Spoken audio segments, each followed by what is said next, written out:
Si on n'est pas encore éveillé à notre propre potentiel, à notre valeur, à qu'est-ce qu'on vaut, à nos dons pour pouvoir les explorer, les développer, les utiliser pour servir, contribuer, ça peut jouer aussi, ça peut être une des raisons.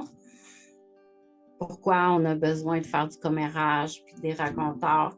Il y a le manque de confiance en soi aussi. Souvent, ça va être, on va se sentir obligé de parler des autres pour détourner l'attention de nos propres faiblesses, de nos propres défauts, de nos manquements. Des fois, ça peut être des troubles mentaux qu'on peut avoir, ça peut être des troubles de comportement. Dans les conséquences et l'impact du commérage dans nos relations humaines, ça apporte des vibrations, des fréquences négatives, ça apporte des malentendus, ça crée des divisions. Ça détruit la confiance aussi qu'on peut avoir dans les gens. Toi, es-tu du genre à te faire ta propre idée d'une personne ou tu vas te fier seulement à des raconteurs, à des choses qui ont été dites puis de façon négative? Tu vas-tu avoir tendance à les valider avec la personne?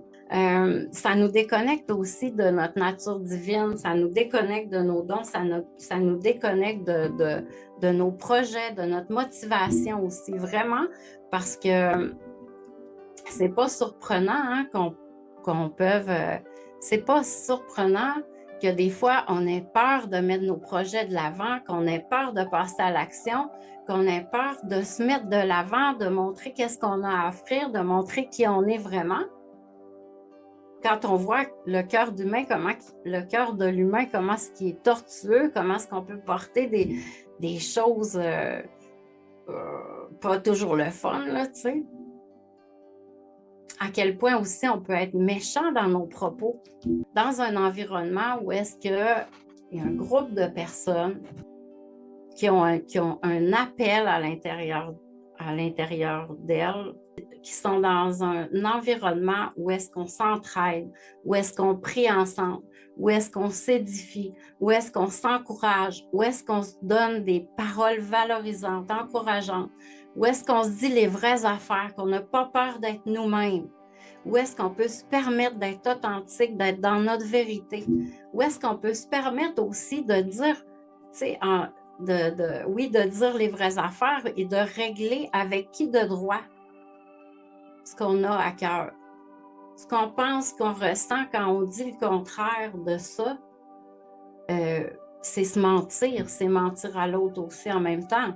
Fait que si on veut plus d'honnêteté, plus de paix, plus d'authenticité dans nos relations, je pense que c'est important de se faire ces prises de conscience-là. Si on place une personne, si on se place dans un groupe où est-ce que c'est encourageant, c'est motivant, tu ressors de là, tu as une belle énergie, tu es craqué à fond là, pour tes projets. Il y a une méchante différence avec la même personne qu'on va placer dans un groupe où est-ce qu'on fait juste parler des autres. Où est-ce qu'il y a de la jalousie, où est-ce qu'il y a de l'envie, où est-ce que tu te sens jugé constamment, où est-ce que tu sais clairement que quand toi tu vas partir, ben, ces personnes-là vont commencer à blablabla. Bla, bla, bla, bla.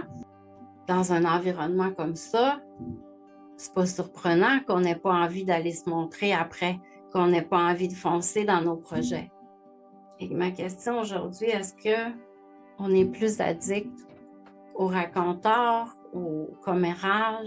Est-ce qu'il y a eu une évolution dans les dernières années? Est-ce qu'on le fait de moins en moins parce qu'on a construit une estime de soi, une confiance en soi, on s'est entouré de bonnes personnes, on a prié pour un changement aussi intérieur parce que moi, c'est avec Dieu que j'opère ce changement-là. Puis je suis humaine, je ne suis pas parfaite, là. On est tous humains, pas parfaits, puis on marche le chemin.